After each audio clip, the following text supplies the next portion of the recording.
Hi friends, welcome to tamilsvai.com. இன்னைக்கு நம்ம பார்க்க போற ஸ்பெஷல் ரெசிபி என்னன்னா பேசிக் வெனிலா ஸ்பாஞ்ச் கேக் எப்படி பண்ணலாம் நம்ம பார்க்க போறோம். இதுக்கு தேவையான பொருட்கள் என்னென்ன நம்ம பார்க்கலாம். 200 கிராம் மைதா மாவு, இதை நல்லா சலிச்சு எடுத்துக்கோங்க. 200 gram powder sugar, baking soda ஒரு டீஸ்பூன், ஒரு அரை டீஸ்பூன் சால்ட் எடுத்துருக்கிறேன். 200 கிராம் பட்டர் எடுத்துருக்கிறேன். என்னோட பட்டர் வந்து சால்ட் இல்லாத பட்டர், அதனால நான் சால்ட் எடுத்துருக்கிறேன். சப்போஸ் உங்கள் பட்டர் வந்து சால்ட் இருக்குது அப்படின்னு சொன்னால் உங்கள் பட்டர்லேயே நீங்கள் சால்ட் எடுத்துக்காதுங்க. அந்த பட்டரில் இருக்கக்கூடிய சால்ட்டே போதுமானது. இந்த பட்டர் வந்து ரூம் டெம்பரேச்சரில் இருக்கணும். 3 எக் எடுத்துருக்கிறேன். 3 எக்கும் வந்து ரூம் டெம்பரேச்சரில் இருக்கணும். ஃப்ரிட்ஜில் இருந்து எடுக்கக்கூடாது, ரூம் டெம்பரேச்சரில் இருக்கணும். அப்புறம் வெண்ணிலா எசன்ஸ் ஒரு டீஸ்பூன். இப்போ நம்ம இதை எப்படி பண்ணலான்னு நம்ம பார்க்கலாம். முதல்ல மைக்ரோ அவனை வந்து 180 டிகிரியில் 10 மினிட்ஸ் ப்ரீ ஹீட் பண்ணிக்கோங்க. நீங்கள் எதில் கேக் செய்யணும்னு விரும்புகிறீங்களோ அந்த பாத்திரத்தை எடுத்துக்கோங்க. அதில் வந்து நல்லா பட்டர் வந்து எல்லா இடமும் நல்லா தடவணும். எல்லா இடமும் உள்ளாடி படுற மாதிரி நல்லா உள்ளாடி எல்லா மேலே இந்த சைடில் எல்லா இடமும் நல்லா பட்டர் கோட்டிங் கொடுக்கணும். இப்போ பார்த்தீங்கன்னா எல்லா இடமும் நல்லா பட்டர் படுற மாதிரி நல்லா பட்டர் கோட்டிங் கொடுத்தாச்சு. இப்போ இதுக்கு மேலே நீங்கள் லைட்டாக மைதா மாவு போட்டு இந்த மாவு வந்து எல்லா இடமும் படுற மாதிரி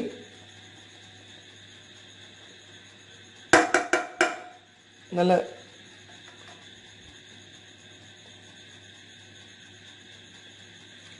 எல்லா பட்டர் கூடிய இடத்துலையும் இது நல்லா பட்டிருக்கணும். எக்ஸஸாக இருக்கக்கூடிய மைதா மாவை வந்து நீங்கள் வெளியில் தட்டிடலாம். இப்போ பார்த்தீங்கன்னா நல்லா உங்களுக்கு தெரியும், எல்லா இடமும் நல்லா மைதா மாவு பட்டிருக்கு பாருங்கள். ஸோ இப்போ நம்மளுக்கு பிளேட் ரெடி ஆயிடுச்சு. நம்ம இனி எப்படி பேட்டர் பண்ணுறதுன்னு பார்க்கலாம். நல்லா ஒரு பெரிய பவுல் எடுத்துக்கோங்க. அதில் வந்து நம்ம முட்டை இருக்கு இல்லையா, 3 முட்டை எடுத்துருக்கோம் இல்லையா, அதை அதில் உடச்சி ஊற்றுங்க. 3 முட்டையை எடுத்தாச்சு. இப்போ நம்ம இது கூட 1 டீஸ்பூன் வெண்ணிலா எசன்ஸ் சேர்க்குறோம். இப்போ வந்து நம்ம முட்டையை வந்து நல்லா ஒரு க்ரீமி லெவலுக்கு வர்றது அளவுக்கு நம்ம அடிக்க போகிறோம். உங்கள் வீட்டில் பிளெண்டர் இருந்துச்சுன்னா பிளெண்டர் யூஸ் பண்ணிக்கலாம், இல்லை நார்மலான ஸ்பூன் வச்சு கூட நீங்கள் நல்லா அடிக்கணும். ஆனால் நல்லா வந்து எவ்வளோக்கு எவ்வளோ முட்டை வந்து நல்லா அடிப்படுதோ அந்த அளவுக்கு சாஃப்டாக இருக்கும்.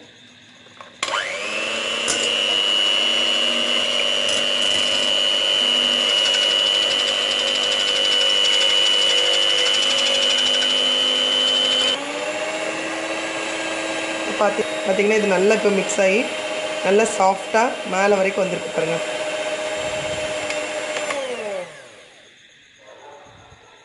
இப்படி எடுத்தீங்கன்னா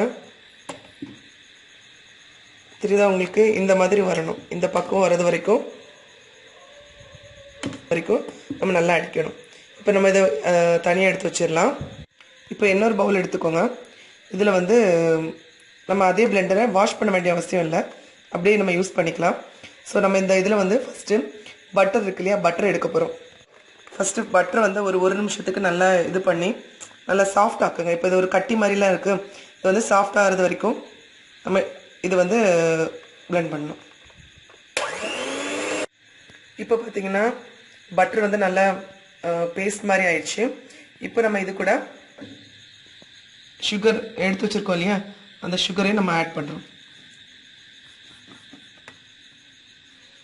இது வந்து நல்ல ஒரு க்ரீம் தன்மைக்கு வர்ற அளவுக்கு நம்ம நல்லா மிக்ஸ் பண்ணி அடிக்கணும்.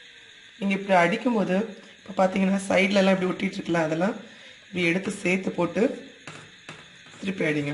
அப்போ தான் எல்லாம் நல்லா மிக்ஸ் ஆகும். எல்லாம் சைட்லலாம் ஒட்டிகிட்ருக்கும். ஸோ எல்லாத்தையும் எடுத்து திருப்பி நல்லா சென்டரில் கொண்டு வந்துட்டு இப்போ பார்த்தீங்கன்னா நல்லா பட்டரையும் சுகரையும் நல்லா நான் அடிச்சாச்சு. பாருங்கள் உங்களுக்கு க்ரீம் மாதிரி வந்திருக்கு பாருங்கள். ஸோ இப்போ நம்ம வந்து அடித்து வச்சுருக்க முட்டை, அடித்து வச்சுருக்க இந்த பட்டர், அப்புறம் மைதா மாவு எல்லாத்தையும் நல்லா மிக்ஸ் பண்ணணும். இப்போ நம்ம மைதா மாவு கூட இந்த உப்பையும் பேக்கிங் சோடாவையும் சேர்த்துக்கலாம்.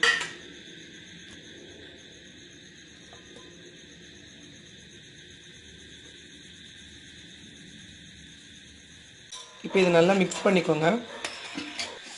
இப்போது நம்ம இந்த அடித்து வச்சுருக்கோம் இல்லையா பட்டரையும் சுகரையும், இது கூட நம்ம கொஞ்சம் கொஞ்சமாக இந்த நம்ம சலிச்சு வச்சுருக்கக்கூடிய இந்த மாவை வந்து இதில் சேர்க்கணும்.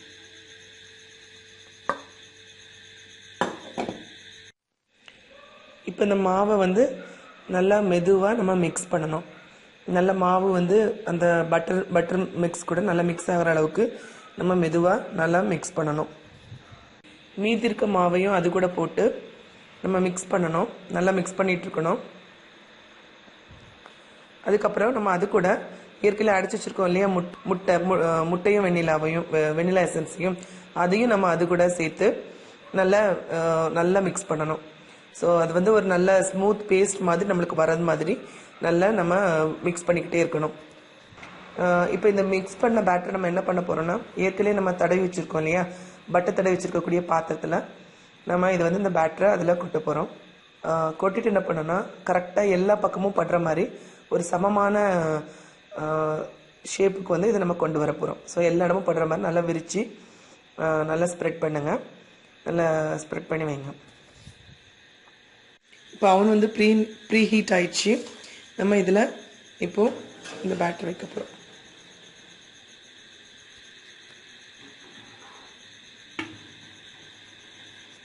வச்சுட்டு 180 டிகிரியில் வந்து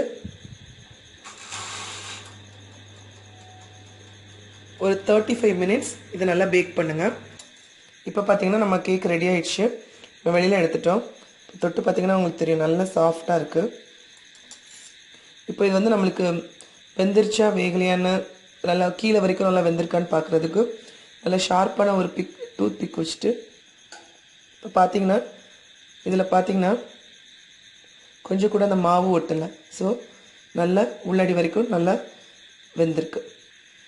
சப்போஸ் நீங்கள் இப்படி பண்ணி பார்க்கும்போது இது வேகாத மாதிரி இருந்துச்சு, இதில் ஒட்டிகிட்டு இருக்குது அப்படின்னு நீங்கள் ஃபீல் பண்ணிங்கன்னா கூட ஒரு கொஞ்ச நேரம் கூட நம்ம அவனில் வச்சு கூட ஒரு 5 மினிட்ஸ் பேக் பண்ணலாம். இப்போ நம்ம இதை ஆறதுக்காக நம்ம வெயிட் பண்ணலாம். நீங்கள் இதை வந்து வேற ஒரு பிளேட்டுக்கு இதை ட்ரான்ஸ்ஃபர் பண்ணிக்கோங்க. இப்போ பார்த்தீங்கன்னா உங்களுக்கு தெரியும் பாருங்கள் எவ்வளோ நல்ல சாஃப்டாக இருக்குது கேக்கு. ஸோ நம்ம இதை வந்து இனி கட் பண்ணி சாப்பிட வேண்டியதுதான். வெண்ணிலா ஸ்பாஞ்ச் கேக் ரெடி ஆயிடுச்சு. இந்த ரெசிபி உங்கள் வீட்டில் நீங்கள் ட்ரை பண்ணி பாருங்கள். உங்களோட கமெண்ட்ஸை என் கூட ஷேர் பண்ணுங்கள். இந்த வீடியோ உங்களுக்கு பிடிச்சிருந்துச்சுன்னா லைக் பண்ணுங்கள், உங்கள் ஃப்ரெண்ட்ஸ் கூட ஷேர் பண்ணுங்கள். என்னோட எல்லா அப்டேட்ஸையும் தெரிஞ்சுக்கிறதுக்காக சப்ஸ்கிரைப் பண்ணுங்கள். தேங்க்யூ ஃபார் வாட்சிங் tamilsubai.com.